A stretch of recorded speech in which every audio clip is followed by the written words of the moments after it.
Okay, y'all, good morning, good morning. It's Wednesday morning. It's about 20 minutes after 7, and I'm headed out. We got a big list today, and we got to get all these yards done so we can do those bushes and stuff tomorrow and the next day. Yeah, it's a little bit crazy this week because of, you know, having Monday off, but it ain't nothing that, you know, that I don't deal with on the regular anyway. So yeah, just going through the motions, man. So I appreciate all the comments on the video yesterday and all that. I definitely can see what a lot of you guys are saying about, you know, the bigger YouTubers, you know. It just seems like they're not, you know, they're not really, like one guy said, they want you to do good, but not better than them. So, yeah. We got a big list today, though. We got, well, there's about, I think 12 on here. Pretty good bit of riding. Y'all been on this route. Well, y'all come on the same route every 2 weeks, so it's, you know, it's the same thing.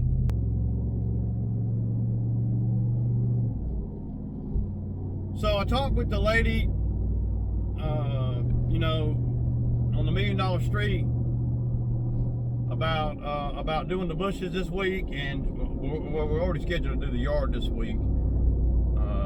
She said she was going to Zelle me the money for the demo of the playground last night, and she hasn't. So, I don't know, you know.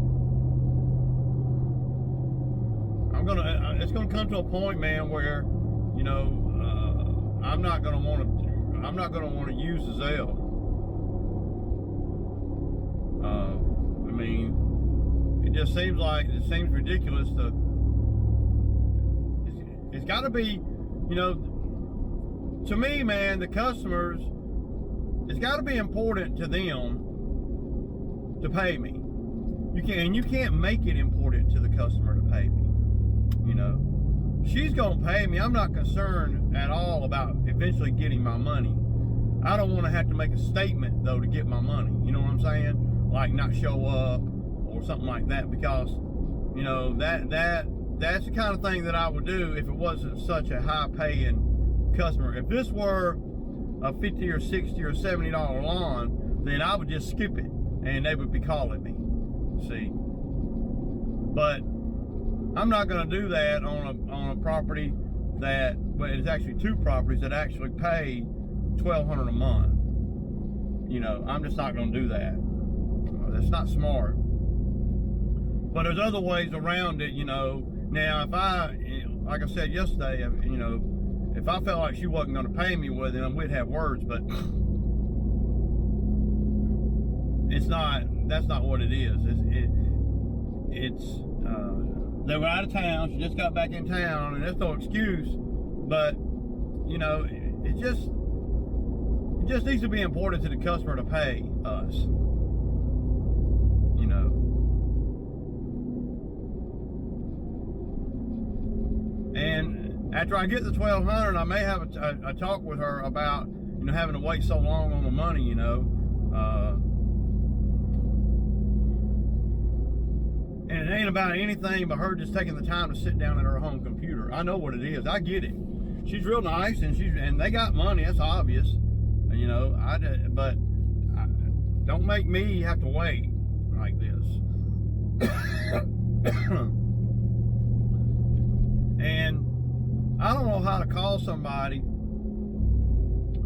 and be diplomatic over the phone when I feel a certain type of way, so I just avoid that whole call.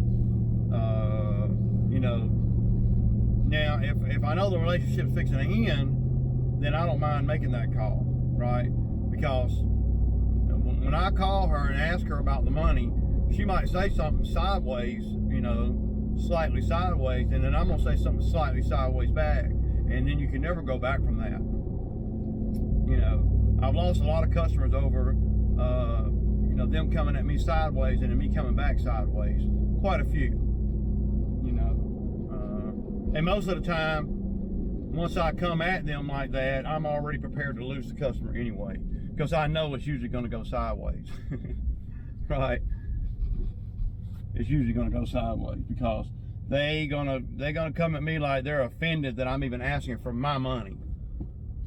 You know, stupid shit, right? Excuse me, y'all. And this is one way that I'm trying to, you know, change things a little bit in the business, get started a little bit earlier. It can make a big difference, a real big difference. That little 30 or 45 minute head start on the day is huge. It really is. I could have even left earlier, but I should be at the first one before 8, and that's going to put me really nice.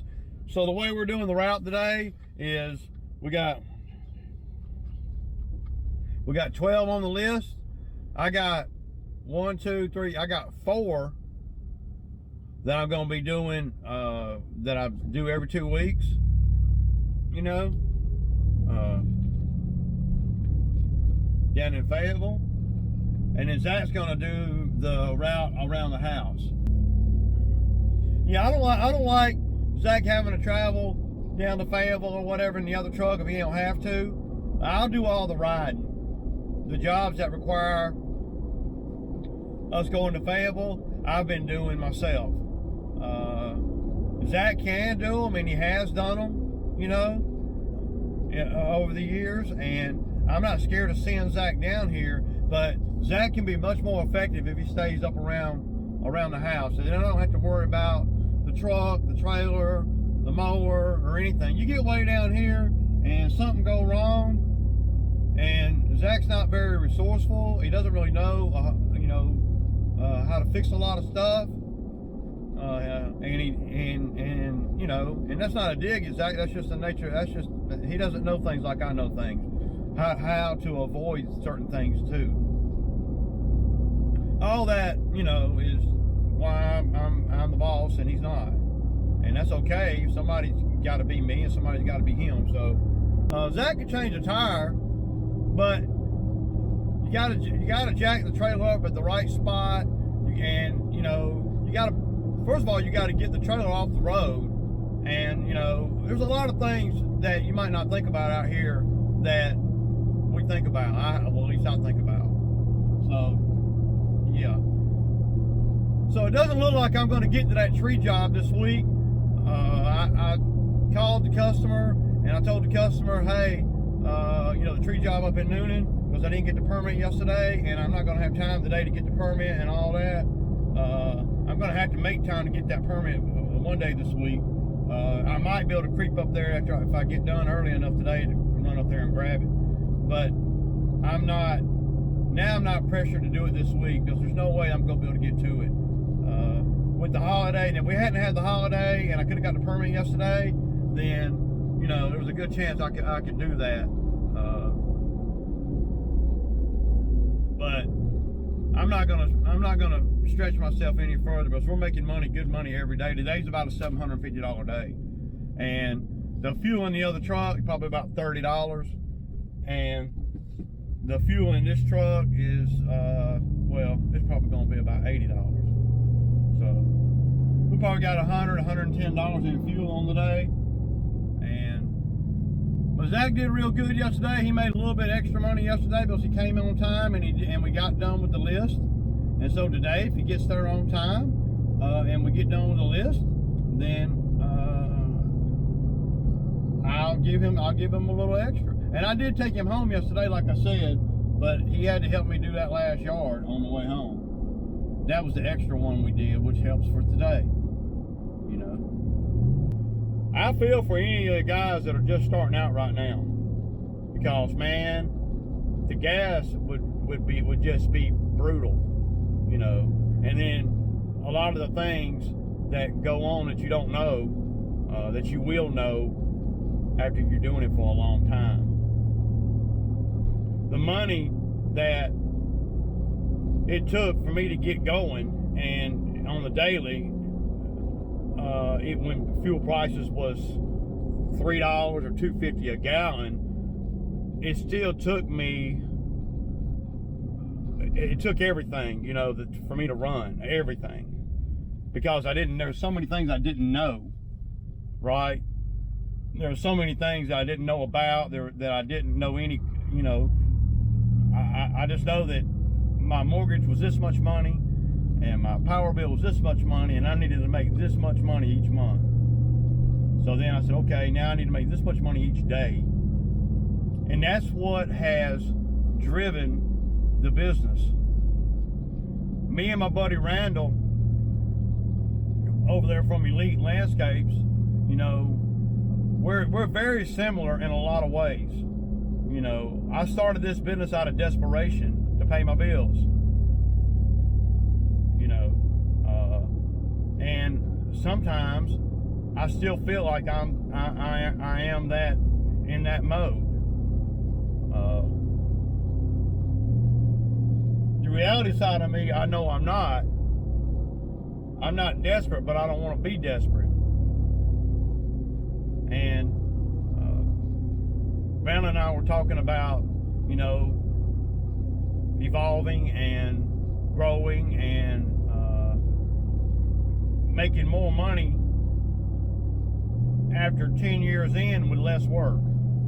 Making more money after 12 or 15 years in, but less work. And how to get to that point, right? Because that's where you want to be. You don't want to be doing this for 10, 12, 15 years and still be doing the same jobs that you were doing, you know, 12 years ago, 13 years ago.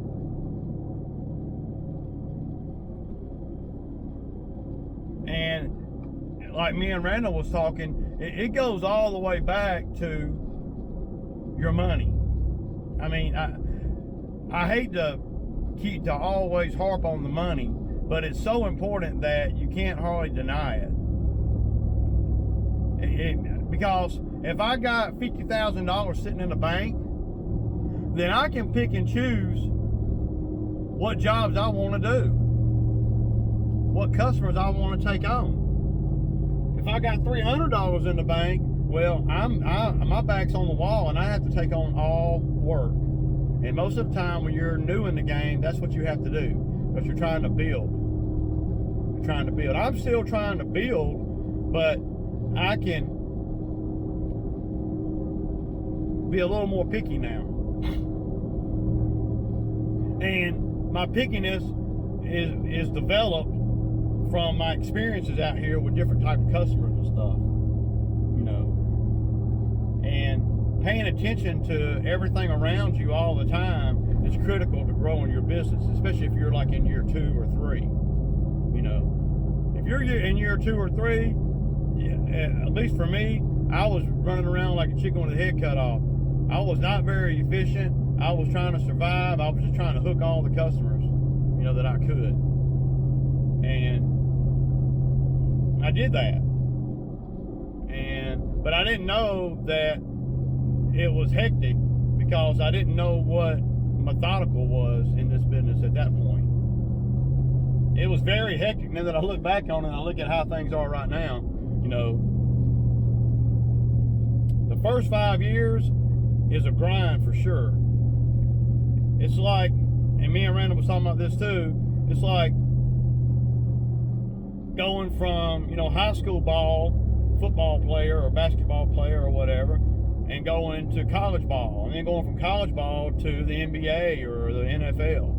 Well, at first, when you're out here, everything is real fast. Everything is all around you. Everything's, you know, shit's breaking. You have to fix it, blah, blah, blah, blah, blah. You're barely making any money by the time you can overcome all the equipment stuff and the logistics and the learning part. Just barely getting by. But then after a few years of that, things start slowing down for you, where you can kind of see things a little bit clearer, if that makes any sense. And then your you're working in the business, but you're working on the business at the same time, because now, after 5, 6, 7, 8, 10 years, you're able to sit back and look, and now you're not that college player coming into the pro leagues.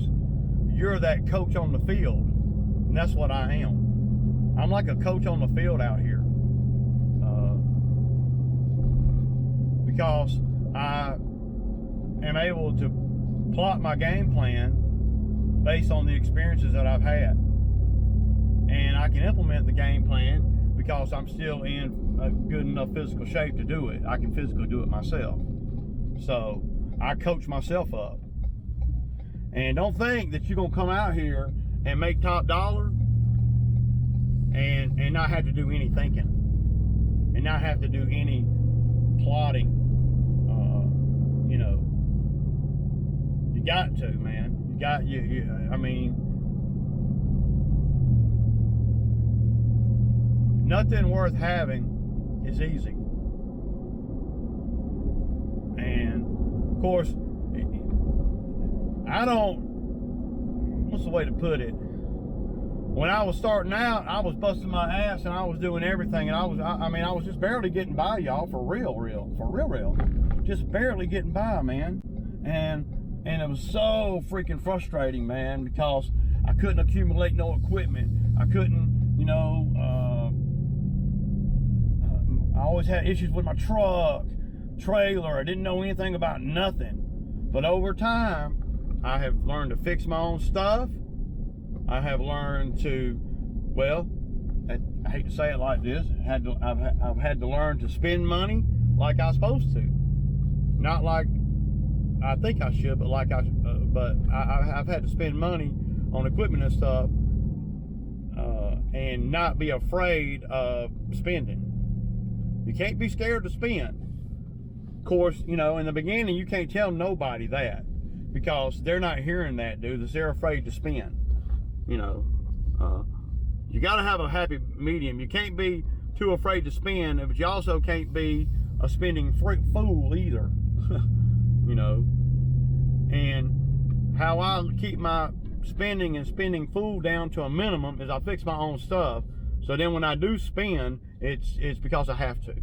It's not because of any other thing than that.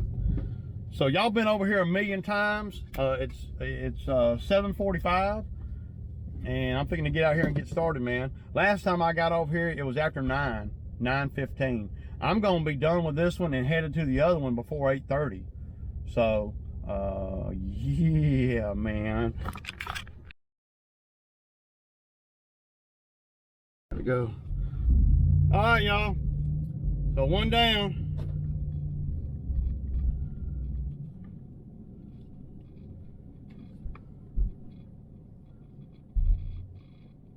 So I just got a text from Zach. He don't have a ride.